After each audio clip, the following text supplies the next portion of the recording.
We often go to great lengths to present ourselves as perfectly put together individuals, but deep down, an unsettling majority of us have a disturbing attraction to relationships that make us feel broken, belittled, and ultimately, completely controlled.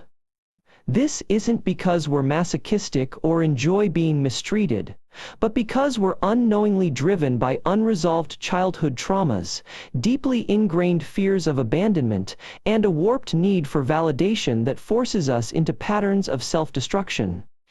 If you've ever found yourself inexplicably drawn to someone who consistently brings out the worst in you, or repeatedly settled for toxic relationships that made you question your own worth, you're not alone. In fact, you're part of a disturbingly large group of people searching for a sense of belonging, any way they can get it. In this video, we'll be exploring the unspoken, unconscious forces behind this phenomenon, and uncovering the painful, but necessary truths that reveal just what's really driving our most destructive desires for connection. When we're drawn to toxic connections, it's rarely about the other person, but rather about our own deep-rooted fears of rejection, abandonment, and inadequacy. People often mistake low self-esteem for confidence, and it's this paradoxical dynamic that drives them to seek validation from those who will ultimately reinforce their worst fears.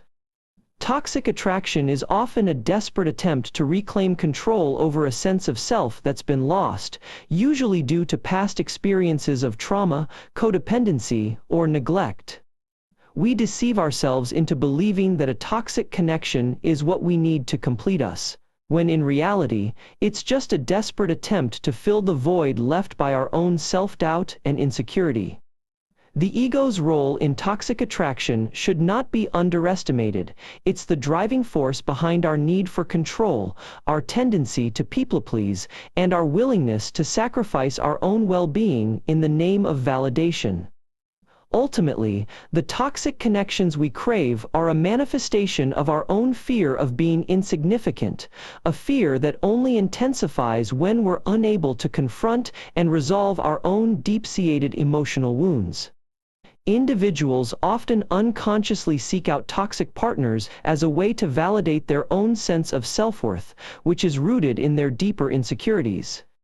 When we're drawn to someone who embodies the very traits we claim to despise, it's a reflection of our own unresolved conflicts, where our ego's desperate for validation at any cost.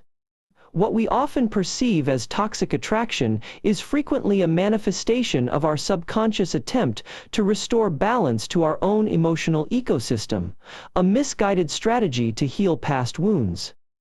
People will often sabotage healthy relationships to maintain the comfort and familiarity of their toxic dynamics, where the stakes are lower, and the level of emotional dissonance is more manageable. We're not always aware of our own complicity in creating and perpetuating toxic connections, often resorting to self-deception as a coping mechanism, convincing ourselves that we're in control when, in fact, we're merely reacting to our own unconscious fears. The pursuit of validation through toxic partners stems from an intrinsic desire for control, where our ego seeks to assert dominance over the very people we're drawn to, as a means to alleviate our deep-seated feelings of powerlessness. People's patterns of self-sabotage in relationships often stem from a deeper desire for validation and control, as they attempt to prove to themselves that they are worthy of being chosen and loved. We subconsciously attract individuals who will trigger our deepest fears, causing an intense emotional reaction that can masquerade as intense passion or intimacy. But in reality, it's a desperate cry for validation and a way to momentarily ease our insecurities. Individuals who are prone to self-deception often use relationships as a means to feed their ego, rather than genuinely seeking connection with another person. They become attracted to people who embody the very qualities they've suppressed or denied about themselves. In our quest for love and acceptance, we often compromise our own standards and boundaries, leading to a cycle of toxic relationships where we repeatedly find ourselves in harm's way. It's a testament to our own need for love and connection, but also an indicator of our own deep-seated fears and insecurities. The ego's pursuit of validation through relationships can create a vicious cycle of self-sabotage, where we continuously seek out individuals who reject us, confirming our deepest fears that we're not worthy of love. Ultimately, our patterns of self-sabotage are a cry for help, a desperate attempt to fill the void within ourselves. It's a poignant reminder that true healing and transformation begin within, and that the only way to break free from these destructive patterns is to confront and address the root causes of our own insecurities and fears. When we're drawn to a toxic connection, it's often a desperate cry for validation, to be seen, to be heard, to be worthy of love and acceptance. The irony is that these individuals typically mask their insecurities behind an air of confidence, all while secretly craving the very control and domination they've built around themselves. Toxic connections are a manifestation of the unmet needs within us, a yearning to be seen, to be understood, and to be loved on our own terms, often at the expense of our own well-being. At its core, our attraction to toxic partners is not about love or desire, but about fear and a deep-seated need for control. We're drawn to the sense of power and agency they grant us, often at the expense of our own power and autonomy. When we enter into toxic relationships, we're frequently operating under a self-deceptive narrative that tells us we're in control, that we've made a conscious choice to submit, to surrender, or to sacrifice for the greater good. The truth is, this narrative is a cleverly crafted illusion designed to keep us trapped in a cycle of pain and suffering. Ultimately, our deepest fears and insecurities drive our desires for toxic connections, a desperate attempt to fill the void within us, to silence the whispers of our own self-doubt, and to prove our own worth in a world that often seems hostile and unforgiving. When we're drawn to toxic relationships, it's often because our ego is seeking validation for deep-seated insecurities, and we're desperately trying to cover up the shame and inadequacy that lies beneath.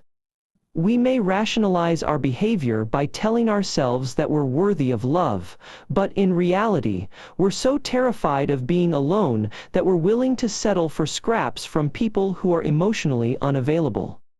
People's deepest fears drive their attraction to toxic connections, but what's even more insidious is that these very fears are rooted in their own self-sabotaging patterns. The anxiety and stress that accompany these patterns can be so intense that they override our critical thinking, allowing us to justify behavior that would otherwise be unacceptable. We're all searching for a sense of control in our lives, and one way to exert that control is by manipulating others into behaving in ways that give us a sense of security and validation. However, what's often misunderstood is that people in toxic relationships aren't just attracted to the toxic itself, they are also drawn to the temporary high of feeling wanted and desired. This is often a coping mechanism for underlying emotional pain, and it can be a powerful seductive force. The more we try to convince ourselves that we deserve better, the more we're actually reinforcing the self-deception that keeps us trapped in these toxic connections. As we conclude this exploration into the unseen forces that drive our attraction to toxic connections, I urge you to reflect on your own experiences and consider how deep-seated fears, hidden motives, and sabotaging patterns may be influencing your relationships.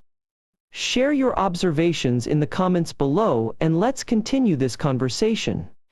If you're intrigued by the complexities of human psychology, be sure to hit that subscribe button and join me on this journey of self-discovery.